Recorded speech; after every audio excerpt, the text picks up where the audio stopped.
to not have egoic activation right now. I have all the criteria, but I wasn't selected. That's true kindness. And that's the podcast. Welcome back to another episode of 2721 Club. I'm here with Skye, I'm here with Collin, and of course myself, Alexa. Today we're going to be talking about lack of confidence and how it manifests in men and women, and honestly just see where the conversation goes. But first, I want to see how my boys are doing. Y'all just started your first week of school, right? How was it? Damn. How are classes? I mean, shit. I mean, since everyone looking at me. It was cool, actually. I didn't know what to expect. As you all know, I took this past semester off with a very intentional purpose behind it, and the decision to come back to DC was like accordingly charged. So being back on campus, I didn't know like what I was gonna feel, but I'll say, I mean, it's been a positive experience. Like, didn't know if it was gonna be like triggering in like a negative way, but actually it was like healing to go to certain spaces and like realize that at this like new place of perspective and presence, it enables me to appreciate it like on a different level, whereas before I was very much just going through the motions and I just like I just wasn't even aware.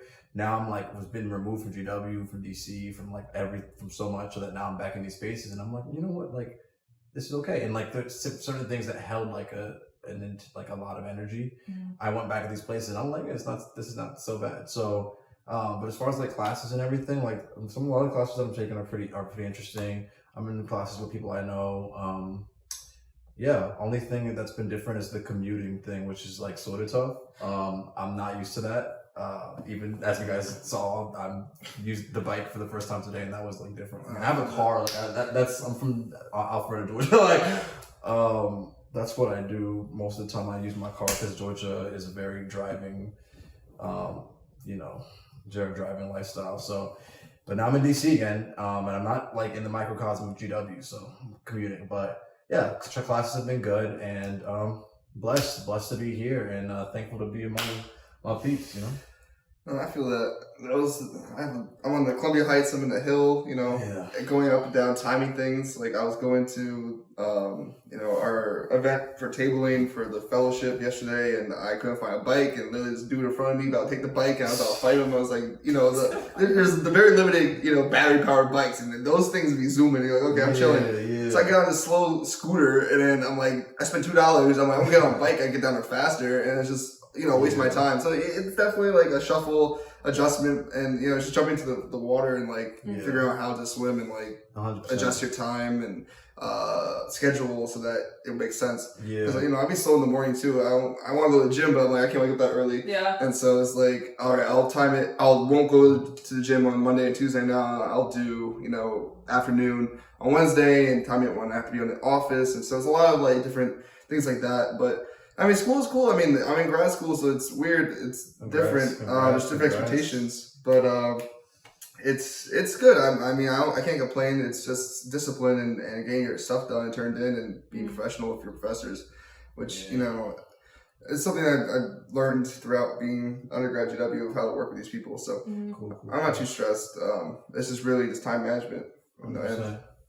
Yeah, I resonate with what you said, which is just honestly, for me, there's not. When there's not a reference point, you sort of just have to go. You have to just sort of do it, and you just sort of learn as you go. I think for me, with not much to go off of, with just the commute and just sort of having to just, as you mentioned, just jump into the water. There's certain things you don't know to know. You can't really anticipate problems that you don't know that you have to do it to discern what the landscape is. And I think as you do that, you get accustomed, and then you just develop your routine over time. Because honestly, after the first couple of days, I've gotten into the swing of things more or less, and you determine what works and what doesn't. Today I was trying the bike thing, and I'm like, maybe I'll do scootering more. But after having tried both of these, I'm like, I'll do that more than I commute on the bus now. That's faster and cheaper. So this is through a week, I've been able to come to a place of aware, understanding, and be okay, this works for me versus this doesn't work for me. So, Sounds like you guys are being a lot more purposeful and very intentional with like your schedules than you were, at least when we all started freshman and sophomore. Well, we were on the verge. Yeah. we had to commute and take a shuttle and type a shuttle. Yeah. Every 15 minutes. I would just live at the, on campus basically. You find some people that you're cool with and just, hang out there in the public spaces. And get your stuff done. Bro, I will say this now. I mean, the Vern definitely helped set the precedent for commuting. I'll say that. I take a bus down. So. I was on the Vern with like 3 8 a.m.s freshman year. Dog, alright. 8 a.m.s on foggy, bro. That's a lot. I was like, yeah, it's gonna be just like in high school when I had to wake up at 5:30, walk the dog, get on the bus at like 6:30, and then get to school at like 8 because we had to pick up all these kids. I don't know what I was thinking. High school versus college, completely different. That's RIP, bro. I couldn't. RIP. I honestly couldn't. Like, I had like a 9:30, but even that, I was like early and shit. Niggas was always late. Not always late, but like. Yeah. And that was a sweats day. That was a we not trying. That was I'm on CC time day. Yeah, that was a like we put in something quick on, like, cause you first start off, you're like, yo, it's college. I'm trying to be lit. I'm trying to be good. Fuck all that. I'm trying to get on them bags. I put on my little sweater and a hat. That back then, your boy, the black dog sweater, and I had my hats, cause that shit was fast and easy. You know what I'm saying? And these days, your boy out here in the fucking, I'm trying to be fresh for y'all, but now I'm late. So I should have put on I should have taken a page out of the fucking book of Vern Collin. But you feel me? There you go. Anyways, y'all got your boy in DC. We on camera. Y'all got every other episode on Zoom, but now you got Mr. Cadet live. Person. I love it. We out here. Yeah. Alright, so y'all trying to dive into this topic? Or? Right? Let's do it. Okay, I should probably say why I came up with this in the first place and why it's been on my mind for a minute. I have. So what's the topic though? Oh, it's lack of confidence. We said it. Lack of confidence. Yeah. Lack of confidence. Yeah. Okay, so the reason I want to talk about this was just because as of late, my girlfriend's been talking. We go to brunch, we talk, whatever. Brunch, but I've noticed people. Brunch is great. DC brunch. Brunch. Not to interrupt you. I'm gonna let you finish. No, sorry. I get very distracted. No, I feel you. I just have brunch thoughts. I totally do. DC brunch is everything. Everybody comes in. We're all like dressed up. Everyone's dressed to the nines. We look good, But then, I don't know, we sit down and we're like disparaging sort of ourselves, even though we are complimenting each other. So it'll go something like, oh, girl, you look so good. She's like, oh, I don't know. It's just really old. I'm like, if I say it looks good, let it look good. Like, that's the conversation. That's it. Or even recently, my roommate and I were talking, just chatting. She's really sweet. She's just a sweet person. But, like, she's dating this guy who I don't feel is treating her the way she should be treated. Not in a bad way, nothing disrespectful, but, disrespectful, but not, like, you hold it to a certain harmful. esteem, like, you know what I'm saying? This is somebody you're close with. So. Okay, exactly, thank you. And he hasn't been texting her back. It's like if you have a little sister or something. Yes, exactly like that, except she's 26. But yes, exactly like that. But, like, I'm like... some young, grown niggas. I mean, I'm like... We've been through it. We got the wisdom. It's like the lady at the Popeyes with like. Oh my god. That's funny as shit. Oh I feel like that every day, bro. Yo, when we edit this shit, we put that. We're putting out the graphic. We put in that fucking graphic up. That's what if that's like a thumbnail for this episode, that's the thumbnail. Oh my god. Let me the stories for you. Y'all are gonna make me laugh too hard. Okay. And I was like, no, but like, show me your worth. Like, you're not gonna deal with, 2 days not texting. And she's like, well, I don't really know my worth. Quote. Dang. Okay. Quote. No. I'm interested about this. And it hit me really hard because I've never met. I've gone through my own. Everybody's gone through their moments of lack of confidence, whatever. Of course, naturally, but to actually out loud say, I don't know my worth. That shit powerful and that's honest. Like, it really hit me hard because I've never seen that before. So I was curious to know, because I don't really talk about this with my guy friends, about how y'all go through confidence issues or anything like that. Or even if, well, of course you do, because you're human beings. But like how it manifests, because I feel like with women it comes through a lot with aesthetics, a lot with how we're treated. But I'm curious to know what happens with guys. And if y'all have conversations like this amongst yourselves, and what it sounds like. I mean, like, when it comes to mind, I mean, personally, like, I guess, I find confidence by, going to the gym, working out, and if I'm feeling down or something, like stressed out, that's like my escape. But even at the gym, like I was like, you don't realize how you have an image in your head, right? And it's like, I guess it's like body dysmorphia, but not like, to that extent, but you have a certain image in your head that you don't see yourself that way in the mirror that other people see you. And you always never can really see yourself in the eyes that someone else has of you because you're always seeing a reflection. And that reflection is the idea that you are constructing in your head of what you really look like. And so there's like that thing that I always, keep in the back of my mind. It's like, Scott don't even know how big he is what he's saying. I'm like, I'm strong, this and that. Scott don't even know. That's crazy. But you have the perception that, I'm still that skinny little kid, You looking like Captain America, but you still think you motherfucking Steve from fucking... That's exactly what he is. Oh my god. We'll put that graphic up too. He's looking at Steve still from fucking Brooklyn. And humble as hell. Yep. And so, there's that aesthetic of it. And people, you have that positive affirmations from friends and people and like significant others or whatever. But you always still have that in your back of your mind, like, you're gassing me up. Like, I'm not supposed to say that. Yeah, because you're always seeing I'm not as good as this other person in your mind, right? This dude that goes to my dad's gym, his name is OC. He's like Nigerian man, looks like we call him the Black Colt. This man's huge. Shout out OC. We'll put a picture of this man. He's huge. And you're like, all right. I'm like, he's huge. I'm like, all right, like whatever. And you always have this aspect, like, okay, you have to be better. You always get better. You always be this person. And so that is. Uniform around all of us is like not just like working out or whatever, but in aesthetics and intelligence and things like that you always are like looking at someone that you esteem to be, or someone that you know that they're that person, where you might be that person too. You just don't really see it because you're always criticizing yourself internally. That's true. Cool. Yeah, shout out OC, man. I was thinking about like very strong like pit bulls is what my mind is. Well, my dog, I'll put a picture of my dog. Your fucking dog is probably just as Loki strong as hell. Loki working out. I didn't want to see Thor. Yeah, I mean, one thing that I thought about when you asked that question, Alexa, was just like, what's the guy vantage point on this conversation on insecurities? I think that virtually a lot of, if not all, the misogyny that we see is born from insecurity of a man. I think any man who's secure in himself does not need to belittle another man, especially a woman. I think society is poised in a way that benefits men. Obviously, we're in reference to the patriarchy.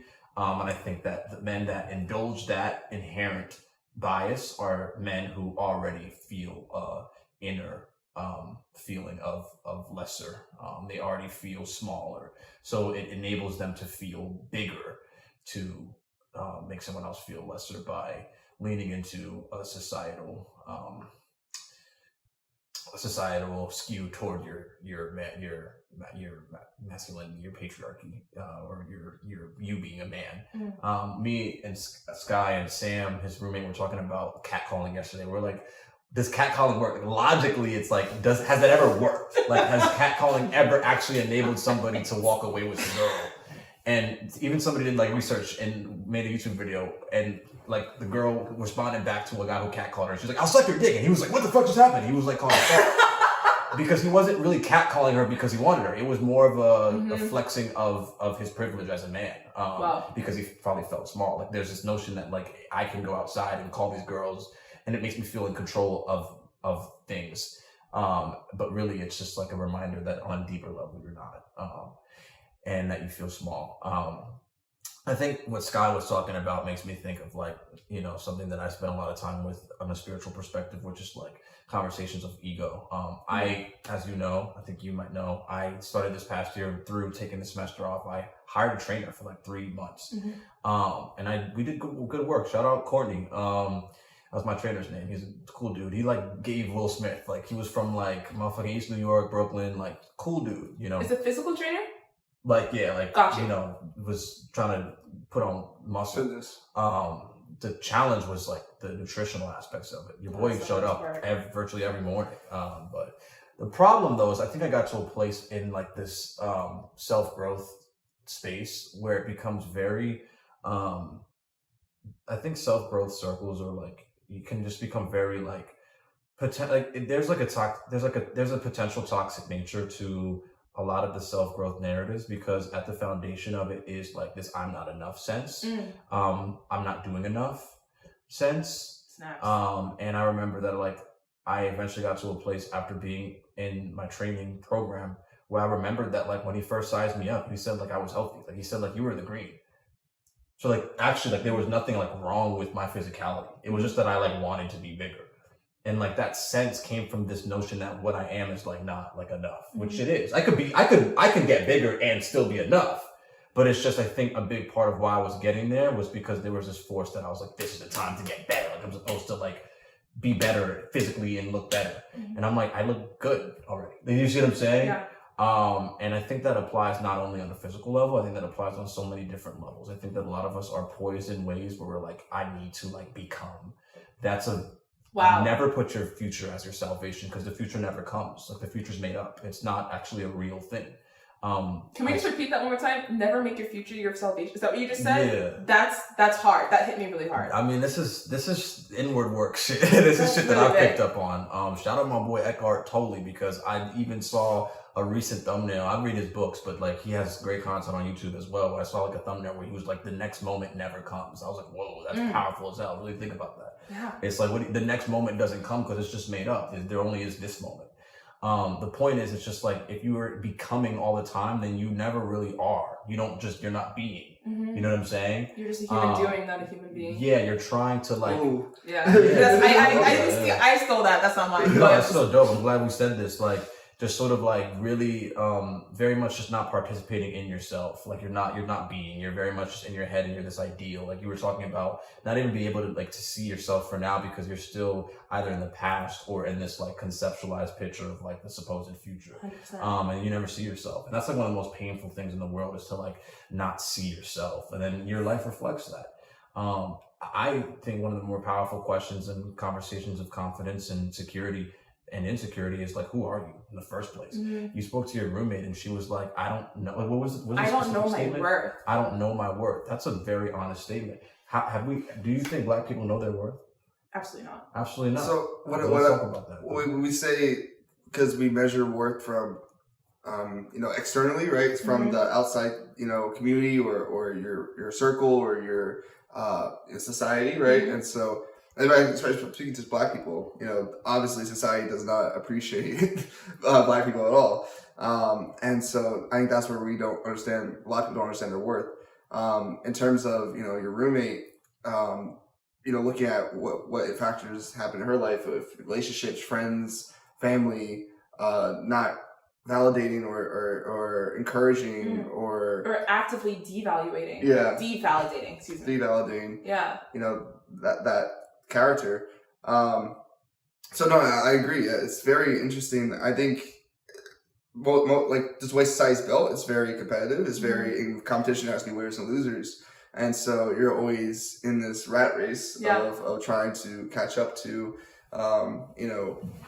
this ideal of what you should be or what should be happening for you, or always looking at the Joneses, right? Keeping up with the Joneses. Yes. And so it's always like, hey, I see my friend doing all these great things, but I don't have the confidence. Oh, they're so confident. But you don't really realize, oh, I've done this. I've, traveled and studied abroad. I've started my own company. I've, interacted with so many people. I have such a great, grasp of like how, whatever your particular passion is about. And so there's different things that people don't really highlight skill sets because it might not be traditional to what society is constructed, right? Yeah, so I definitely relate to that. Society values, the I guess male dominant narrative of being a provider, being at least for the for men, like confidence for a male, making all the money, doing all this stuff traditionally, going to imagine how heavy that is. Even like immigrant parents, right? Like, oh gosh, that's a whole nother thing. But like,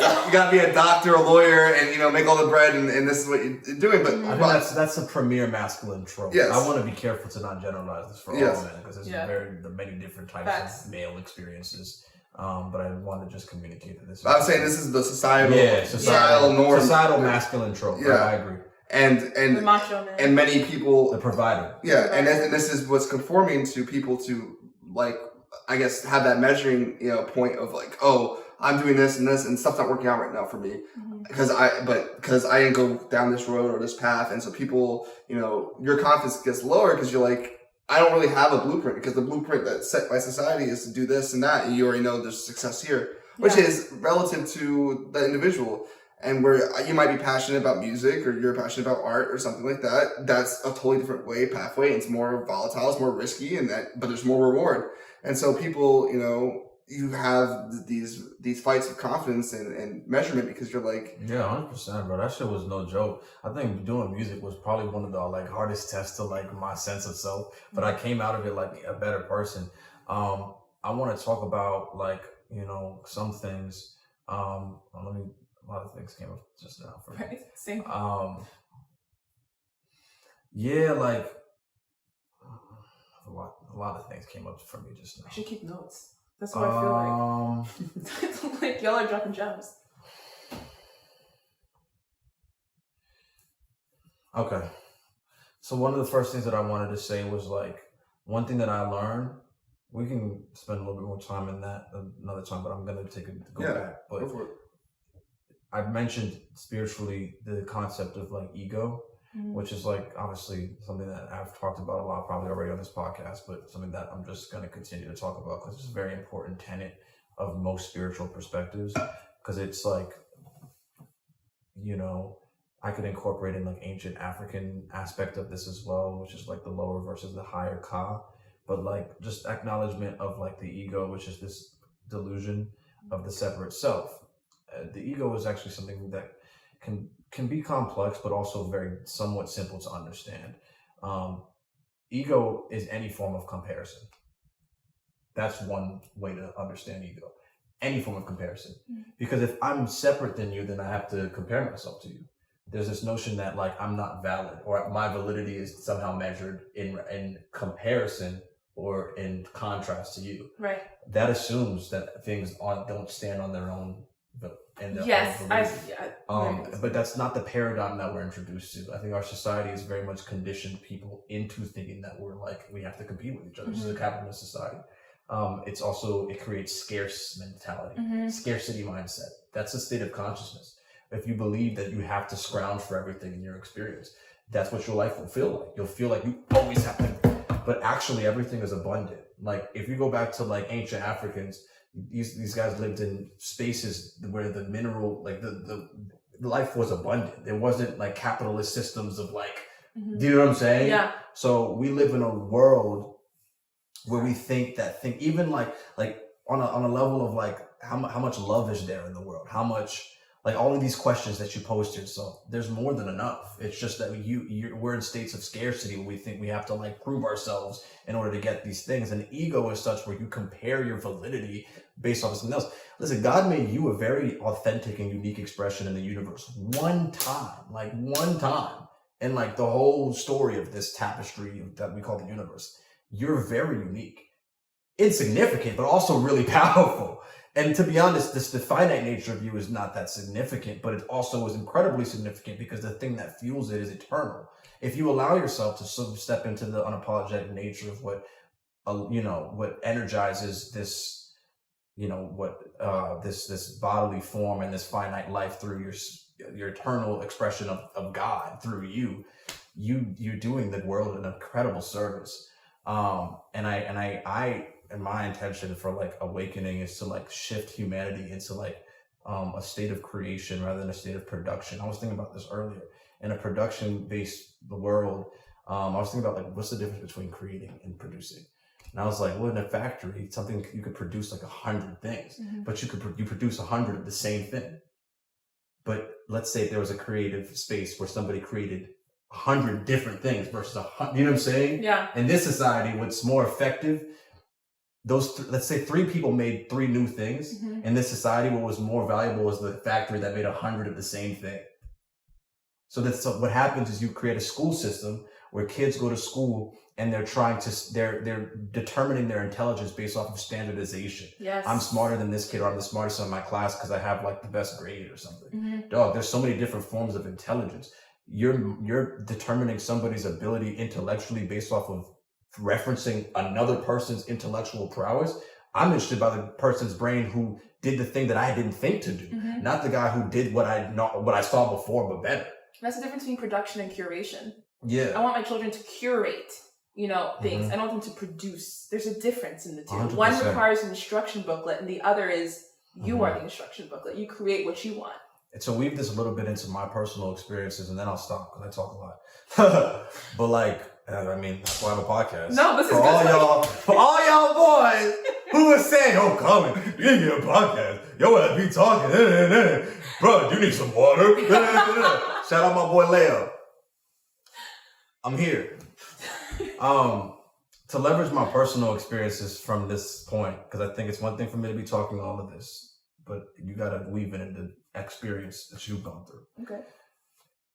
Skye mentioned something that resonated with me, which is that like you could live this life, and we talked about this last night as well, which is like, what's real value, right? Jay-Z said a dope quote off of the new Certified Lover Boy album. Check out my boy Drizzy.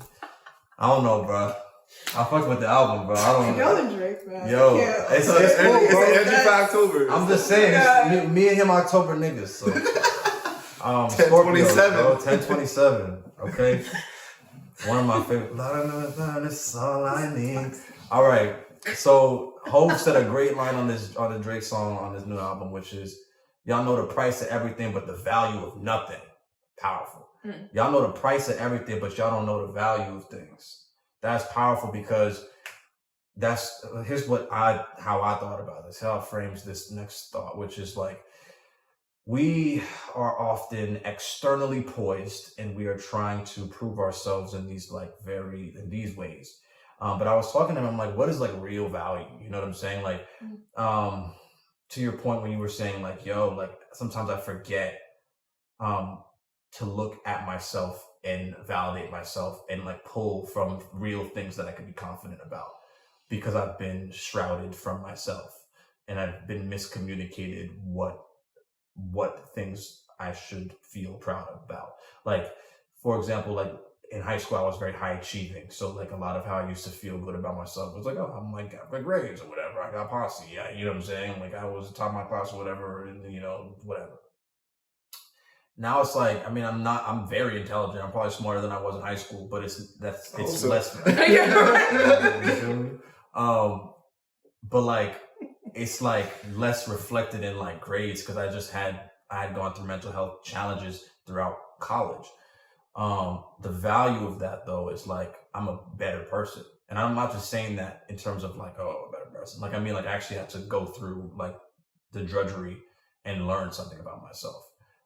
Taking a semester off gave me like an immeasurable amount of value for myself. Like I learned a tremendous amount about myself. This is something that's going to stick with me throughout my whole life. Like getting an A in whatever class doesn't help me in my darkest moment in 5 years from now. But what I had to experience having gone through these mental health challenges because I wasn't doing well in these courses is going to benefit me for my whole life. And I talked about this with my mentor, Lakeisha McClary, shout out Lakeisha, when we were talking about like, what is like the value of like college? And it's like, honestly, like sometimes it's just like, college is like, can you do your chores? Like, can you just do what you're asked to do? Can you finish it?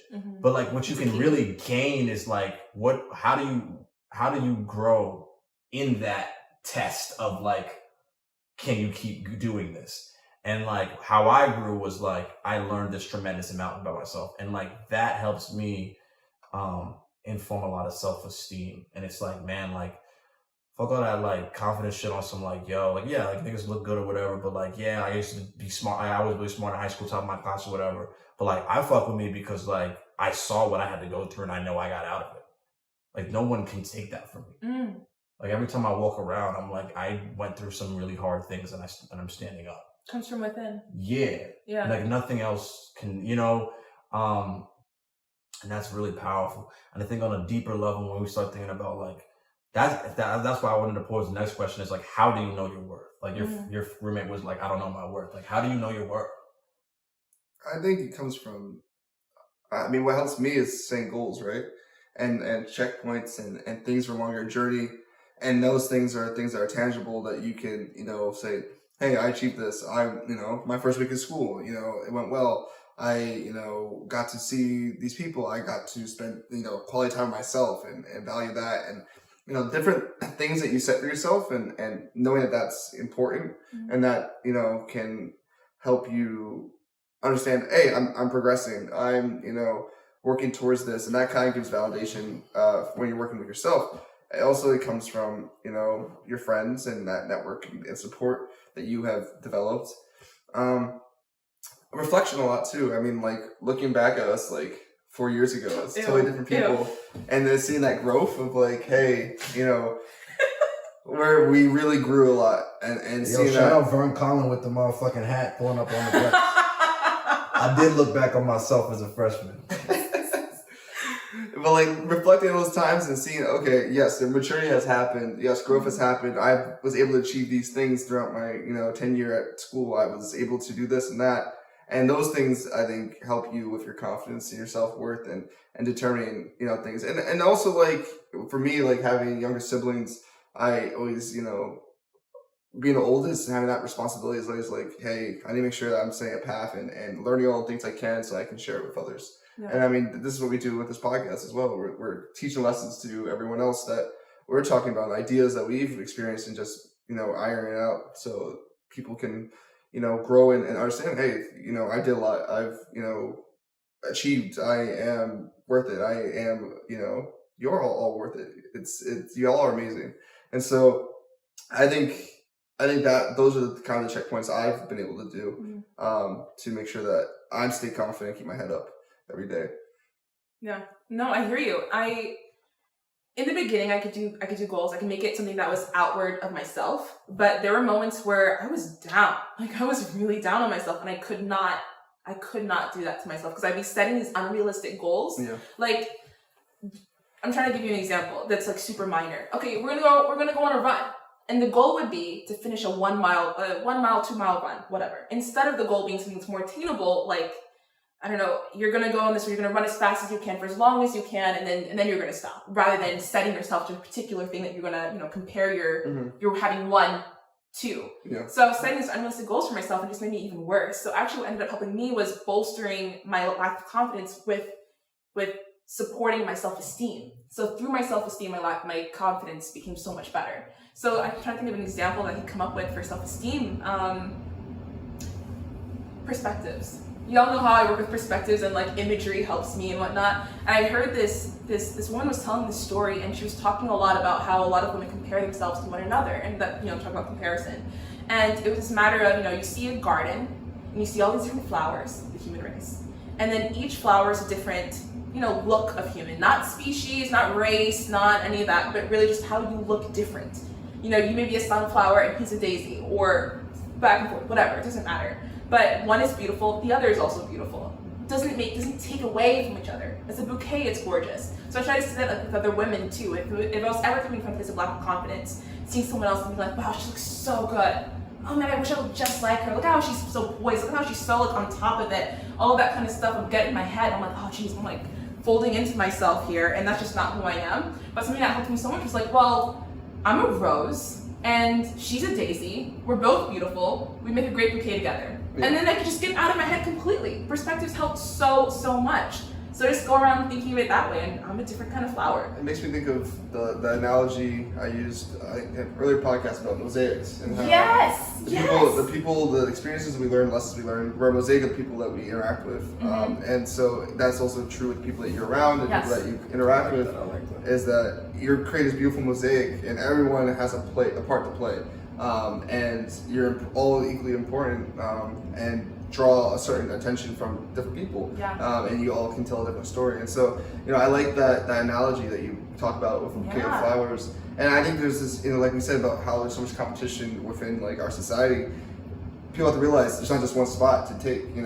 There's a million people. There's space for everyone. We have to be so much more humble. I really feel like we are so. We have our blinders. How you were, one of you said this before, about how we were racing through life. We weren't taking moments to sit with ourselves and to see ourselves. I think it was you, but I feel like you started that conversation.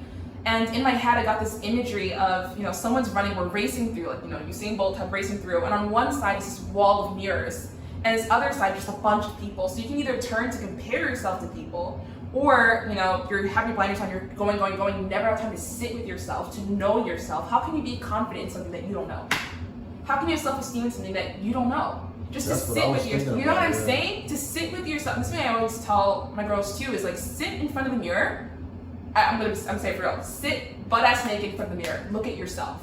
You know, and just appreciate, this is you. This is who you are. This got you through a pandemic.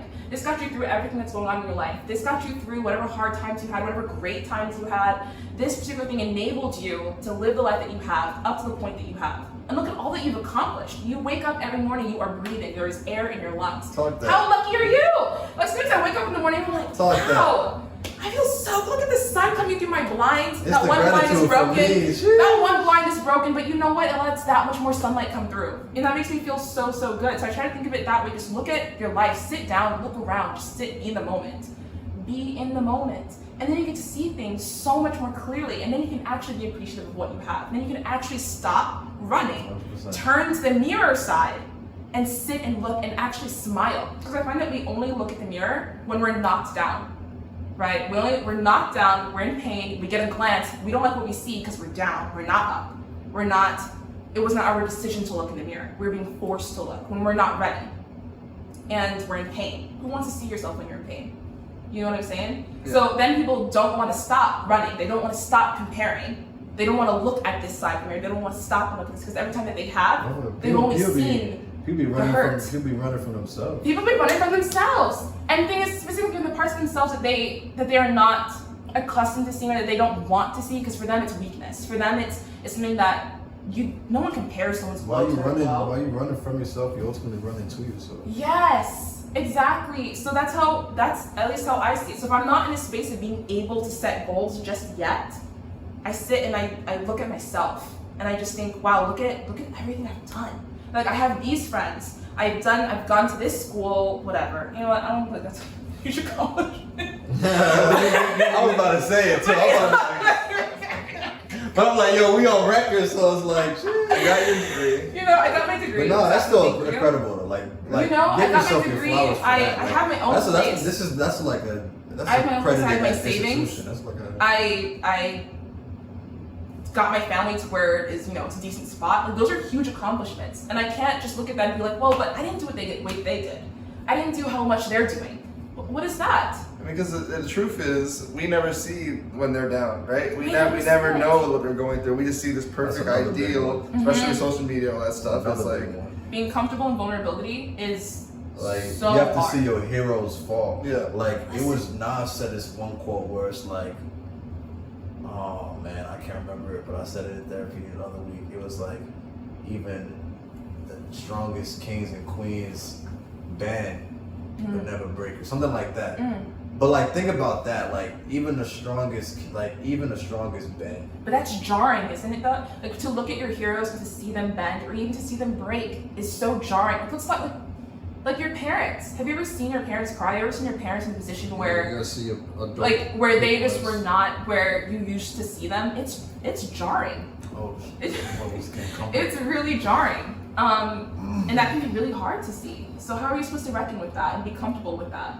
I just want to let y'all talk because I realized I had like a long period of time, so I was like, let me shut up. But like, when you were speaking, a lot came up for me, and like, I thought about this. There's this woman.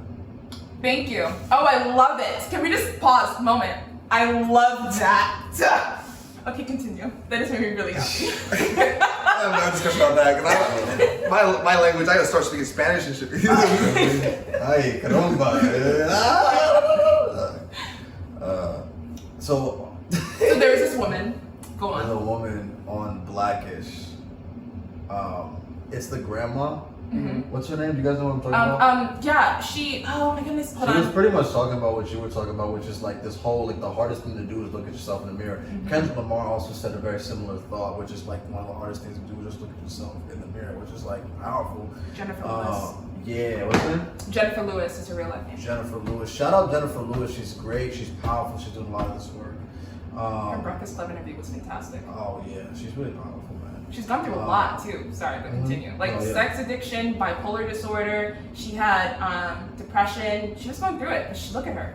But see, that's what I'm talking about in terms of value, in terms of like recognizing who you are. You know what I'm saying? Like when we ask ourselves these questions, like how do you know your worth? Like this is by Marcus Garvey. I was doing a lot of this earlier today. I was listening to Redemption Song by Bob Marley, one of my favorite songs. Okay, it was one of his last recorded works before he passed away.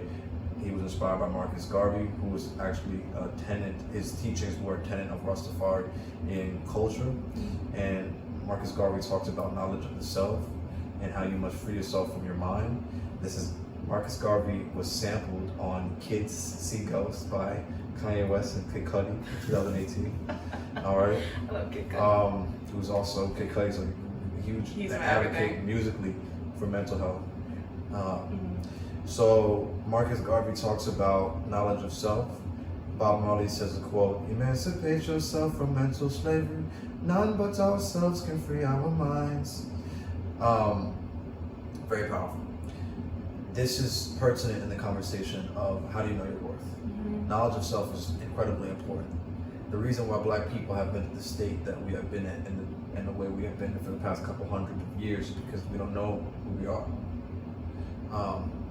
A lot of how religious doctrines communicate God and communicate humanity to you is very like low self-esteem, very like guilt, very shame. You know, ancient African conceptions of self was like we're gods. And I know this is a lot to say, but it's just to say that if you understand and learn ancient Africa, like learn your history is all I'm trying to say. Like y'all might be on me, oh this man on the hotel. Crack a book. Listen, I'm not on the hotel. Like I'm not on the damn what's my boy Umar. Shout out Umar, that nigga funny fuck and he be spitting facts sometimes, but he also be problematic on the low. Not even on the low. But he do he be problematic. But he do have moments where it's facts. I be seeing some clips where I'm like, I don't even agree with that one.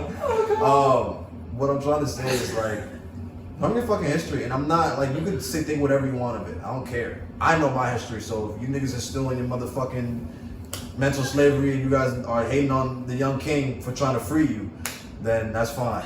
Learn, understand ancient Kemet. This is real. We influence all this shit. You know what I'm saying? And everybody's technically Black. We're just all from Africa. But like, it's just to say that like, do not. Collin not just give you a black card.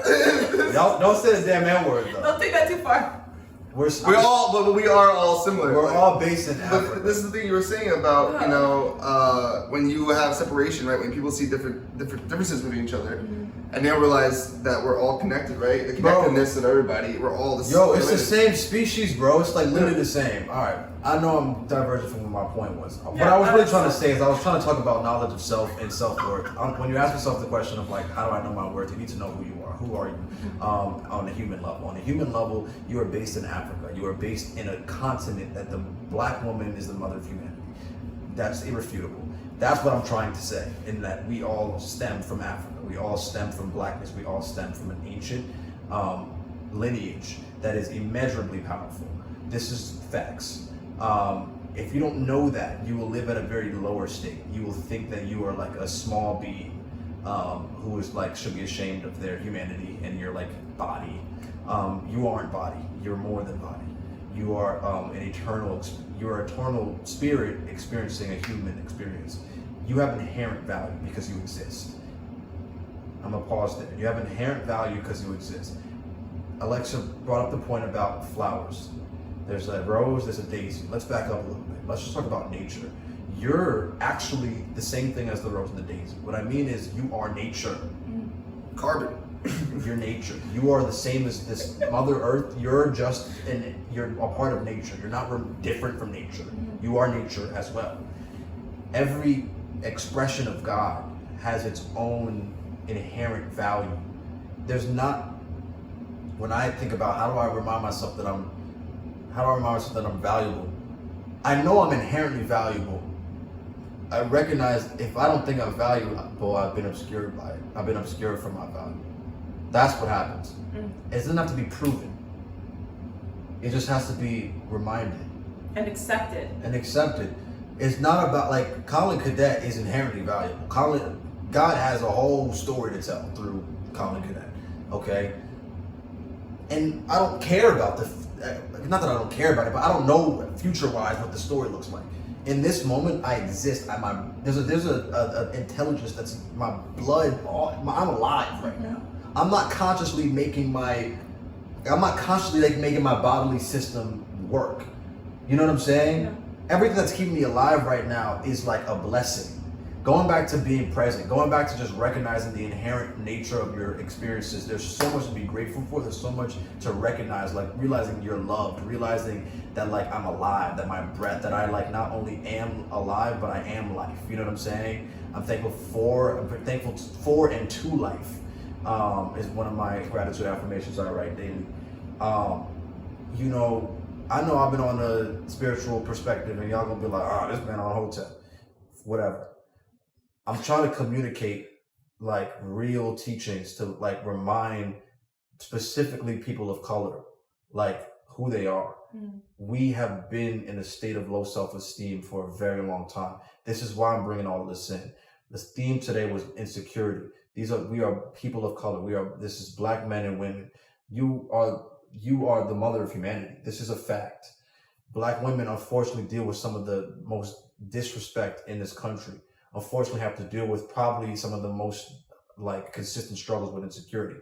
Black men, literally, if you go back to the history of social movements in America, you have literal people outside and signs saying, I am a man. This conversation on worth being linked to this affirmation of manhood and masculinity, which there could be thoughts of. There are some Black feminist perspectives that hold issue with that and feel like the Black movement has skewed masculine, and that the Black movement has in some ways been patriarchal, which I wouldn't disagree with. But I do think that there's something to be said about how Black men during times of trying to claim their own humanity had to proclaim, I am a man. We start talking about Black Lives Matter. This is a conversation about insecurity and value. We literally have a national movement today that is saying a very simple statement. My life matters. I have value. If you have to proclaim this globally, proclaim this to the world and still not be heard, imagine what that does for somebody's sense of self. It's an act of revolution. It's an act of divergence to believe in yourself as a person of color in this country.